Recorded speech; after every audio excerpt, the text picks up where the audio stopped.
I want you to hit me as hard as you can. When you think of superheroes, you tend to think of some kind of vulcanized rubber or tight spandex costume, right? And someone that's off saving civilians in a big metropolitan city. But what about a superhero that is a humanoid combination of plant matter? And instead of a sprawling city, he resides in a sprawling swamp, ready to take on any bad guys that come into his territory. Not only that, but he's got insane strength and the ability to manipulate plants. Sign us up. Join us today as we go over this unique and interesting creature of the marsh in DC Revisited, Swamp Thing.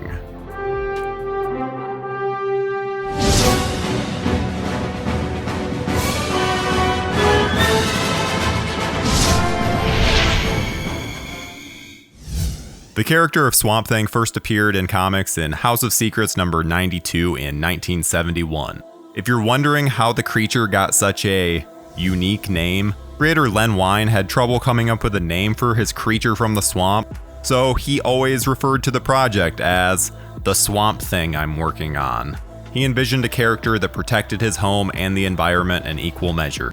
And like any good superhero, he also had a human alter ego, Dr. Alec Holland. See, Holland is developing a biorestorative formula that can help save the world from starvation.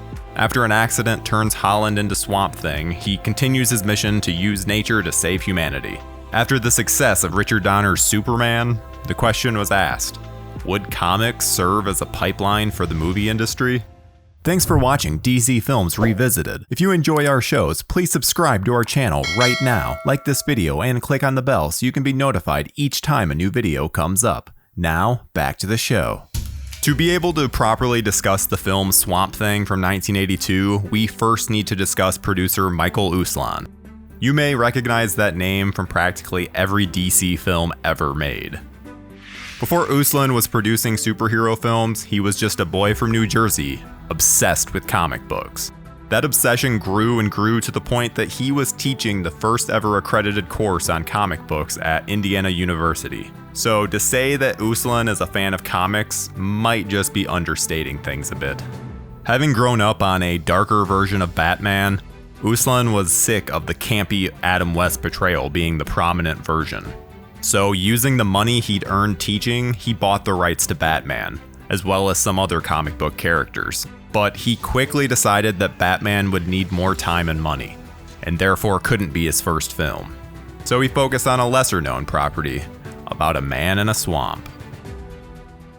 Wes Craven is often known for horror franchises A Nightmare on Elm Street and Scream, so he's not exactly someone you may immediately think of when it comes to a comic book movie.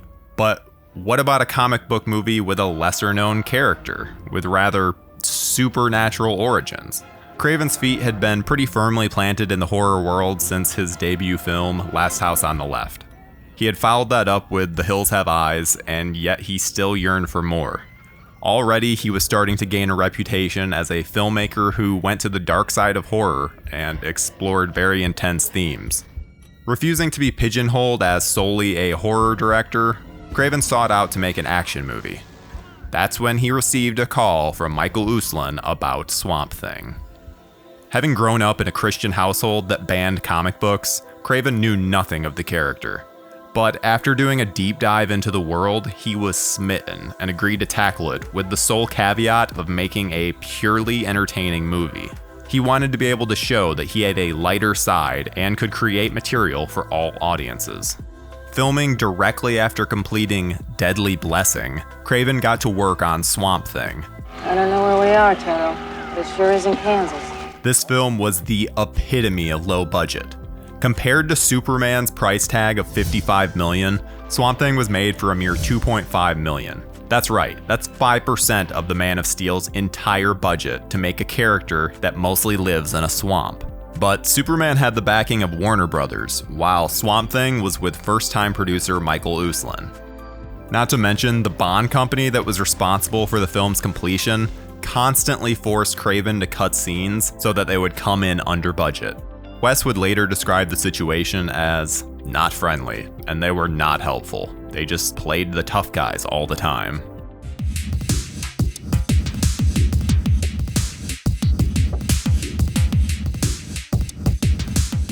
When it came to the casting of Dr. Alec Holland, Craven needed someone that he felt would be able to properly emote under a ton of makeup. Ray Wise took on the role and played it as his usual charming self. But given the role's large amount of stunt work, Dick Durock was cast as his stunt double. When filming, it became clear that Ray Wise and Dick Durock looked fundamentally different when under the makeup. So they decided that Dick would be in the Swamp Thing costume full time and Ray would just act as his human form. The only dangerous thing out there are those government agents with their pop guns. Adrienne Barbeau plays Magnum P.I. Let's try that again. Adrienne Barbeau plays Abby Cable. Cable is actually a combination of two characters from the comics. Abby Arcane, who was the main villain's niece, and Matthew Cable, one of the hero's arch-villains. Abby is our main lead and really acts as the audience surrogate. She quickly falls for Holland and sets up the love story at its core.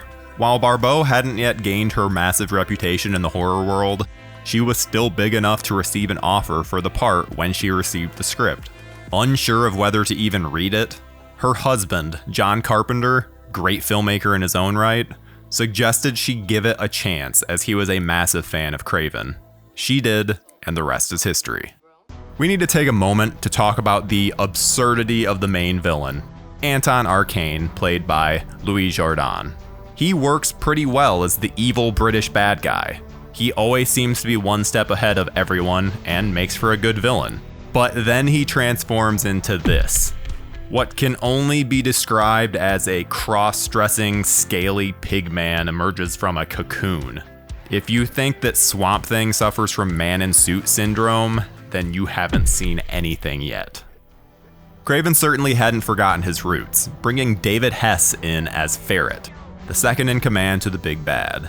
Hess had starred in Craven's Last House on the Left in the very memorable role of Krug. Like his former role, Ferret is an eccentric that you can tell has bad intentions the moment he appears on screen. And he really proves that when he full-on kills this poor child.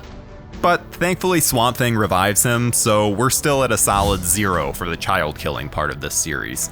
Thank God. The story of Swamp Thing follows fairly close to the comic origins, with Dr. Alec Holland deep in the swamp researching a formula for extreme plant regeneration. The idea is to be able to rid the world of starvation through plants. But Anton Arcane also wants the formula and he attacks the research station to get it. What precedes is a lot of death, as well as Holland being turned into the title character. We spend the rest of the time following Abby Cable as she tries to get what survived of Holland's work out of Arcane's hands. It's very simple, but that's to be expected. When you compare it to today's work, the practical effects here can seem a little dated, but the detail work on Swamp Thing's face is ridiculously impressive, despite the very man-in-a-rubber-suit look of the rest of him. But the great look of the Swamp Thing came at a price. Dick Durock constantly had to take breaks. The stuntman who played Arcane, Ben Bates, completely fainted while filming in the suit one day. And it's no surprise because the production, wanting to save money, filmed all but one scene in the swamps of South Carolina. This resulted in a very limited crew and resources. Oh, The film is filled to the brim with unintentionally funny moments, with the title character's super slow movement and awkward stunts being the real star here. Another moment may also stand out. While filming, the owner of Arcane's limo didn't want his vehicle fishtailed in order to turn around quickly. So what resulted was this absolutely absurd moment of the limo stopping to turn around.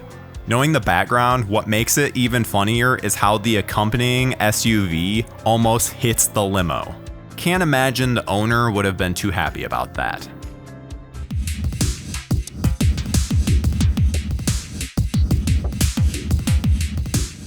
Once production finally wrapped, the film was very quickly edited together.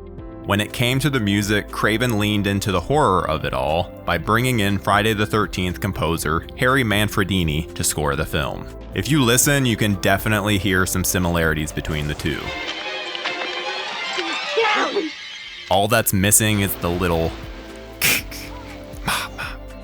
Given that Craven is wanting to distance himself from horror, this collaboration is confusing. The movie actually ended up being quite the cult success.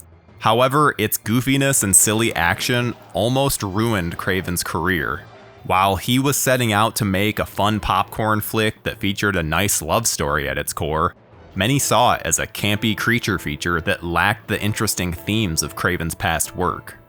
Craven went on a 2-year drought where he had to sell his home and even borrow money from Friday the 13th co-creator Sean Cunningham.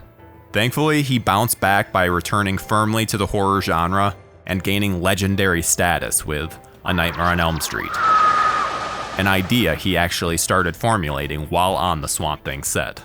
Unlike their director, the stars of the film wouldn't be hampered quite as much by the film's lack of initial success. Adrienne Barbeau went on to become quite the scream queen with roles in films like The Fog, Escape from New York, and Creepshow.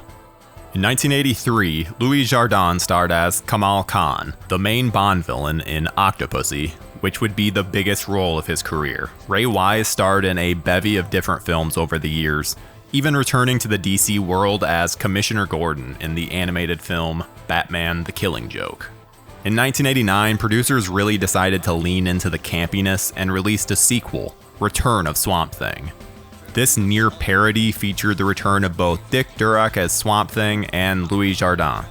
Heather Locklear stepped into the love interest role, and Ray Wise was completely left out of the project. The unique parody approach worked because just 1 year later, Swamp Thing the TV show debuted on the USA Network. It featured Durock returning as the titular creature. There's no Abby Arcane character in the series, but Anton Arcane returned as the main villain, this time played by Mark Lindsay Chapman. The show lasted for 3 seasons and 72 episodes and was a staple of the Sci-Fi Channel in reruns. Like many of his superhero counterparts, Swamp Thing received an animated series in 1991. Unfortunately, it didn't prove popular and the series was canceled after only 5 episodes. When Swamp Thing was originally released on DVD, a mistake was made when printing, and the international version was instead put on US discs. This wouldn't be an issue except that the international version had nudity. Barbeau was shown bathing in the swamp full frontal, as well as some naked gypsies during the party scene towards the end. These are the main changes, so it's pretty evident what they thought European audiences liked. Funnily enough, MGM tried to just get Barbeau to sign off on the mistake, to avoid spending money on recalling the DVDs. But she refused, citing the terms of her contract.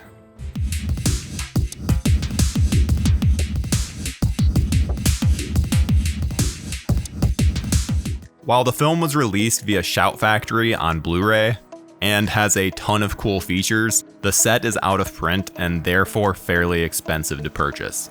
But there's a cheaper Region B version from 88 Films that doesn't break the bank if you're desperate to have it but don't want to pay the absurd price. The character was brought back to the small screen for the streaming service DC Universe and later CW with Swamp Thing. This Derek Mears starer featured a much darker tone and was more in line with the comic material written by Alan Moore, which was the character's most popular run in the 80s. Adrienne Barbeau even appeared on the show in a cameo role. Unfortunately, the show was canceled after only 1 season, despite positive reviews. Whether or not DC returns to the world of Swamp Thing is anyone's guess. With the recent failure of the TV show still lingering, a movie seems less likely to manifest. If they do, whether it takes inspiration from this film, the TV show, or the comic series, it'll be unlike any other comic book film. Join us next time as we go back into the world of Superman and Richard Pryor? Huh? Join us next time. Same movie time, same movie channel.